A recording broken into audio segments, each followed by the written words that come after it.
They changed Bloom's taxonomy around, didn't they? What's at the top now? Create. Create is at the top now. Evaluate is this next one down now. You know. I mean, what I'm saying, even if it did not come to their mind to utilize it to enhance their answer, even though I instruct them or give them hints, please use this, and still, and this is also a graduate student. Well, yeah, don't get me started on graduate student stuff. I was at a school one time, and that gets on to a really long story. But at my company, if they showed up with a product, they had not done the research in the back end for that, it's time for us to have that come to Jesus talk. Really. I mean, just think about it that way. You built this product and you didn't do the back end research on this. How can I accept this? And just make it harsh. You got to. Somebody needs to. I would guarantee that graduate student didn't have that happen for them yet. So be the person that turns their life around on that. Really got to, because when they get to my world, they're history. They really are. They get about one shot at that, and then thank you. So. Yes, this was a very compelling presentation for me. I hope to employ lots of the things you were talking about. I'm in the languages, and so I have my students use YouTube and the internet at the content level when we get to the upper division. Right. But in our beginning levels, how do you do this? I saw that you do languages. Yeah, what we do is, I mean, for what I would suggest, and one of the ways I get started with these is when you're talking about YouTube, is have them go and produce something. I mean, let's take a page out of our Future Game Designer competition. That competition, we had the students, in fact, in all our courses, we actually have the students in all our courses building content or building product to help somebody else. So in everything we do, folks, and all these things we build, we have students making something of value to give to somebody else, or they're doing something to help somebody else.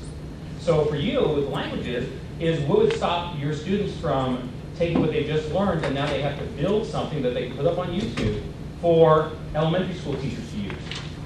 Have that learning have permanence to it and value. Have it have meaning. They're going to want to do the best they can do because they know someone else is going to use their learning. And that'd be one suggestion I have. I mean, how do you, I mean, we're also hoping to attract more students to languages.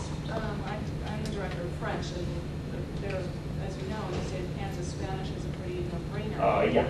But French, German, Chinese, Arabic, these are languages that we're hoping to attract more students to, particularly since there is no real requirement that students take languages. Are you finding digital natives to not respect, we like to think that we give them the world. I mean, that's what we're excited about. They're not really seeing that. How do we encourage that? I almost worry sometimes that because English has become such the world language, and so much of what they get to do is in English, that we almost, for our American students, we're almost maybe, that may be one of the things that's not really a benefit of English becoming the language. I mean, you guys remember that it won't be very long, but China will become the largest English-speaking country in the world. Well, you guys know that. That's what's going to happen here pretty quick. So that's our problem. I mean, to me, it's again about making that connection and collaboration. If you had systems set up here where you are interacting with people from France, you were partnering and working with and engaging with people in France to do something, to build product, to create. Remember, we got create.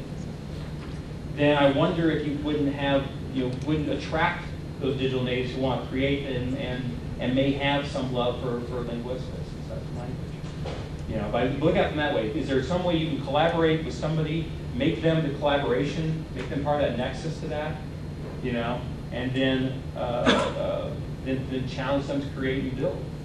But that's it. You're building and you're creating something here. You have this vibrant global community of French speakers in Africa and in France and all over the place. And maybe even and the French derivatives. And you bring all that together because you're studying the language, the history, the proliferation of that language, and you're going to be part of that in a global context. That'd be the way I'd be selling it, and that'd be the way that'd be me just trying to build it. So you don't have any ideas about games at the beginning levels of language learning? Well, I can tell you that, but now I'd have to kill you. Oh, okay. I'm kidding.